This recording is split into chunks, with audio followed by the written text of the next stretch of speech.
Невреме проследено со врнежи од град најповеќе материјални штети им нанесува на земјоделските посеви. Радарскиот систем за детектирање и следење на облачните маси, кои предизвикуваат големи временски непогоди, инсталиран во 2005 година во Ѓуриште кај Свети Николе, од пред 4 години не беше во функција.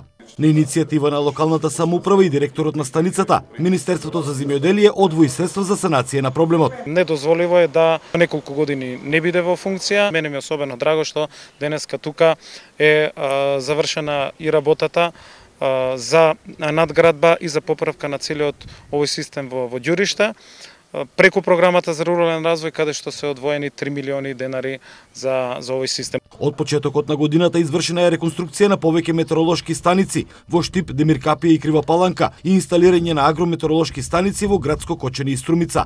Паралелно со тоа, Министерството е посветено и на покрупните проекти на кои што сме насочени, а тоа е носењето на новиот закон во делот на земјоделското осигурување, формирање на земјоделски осигурителен пул. Во периодот што следува, Николовски најави инсталирање на комплетно нова антиградобина опрема.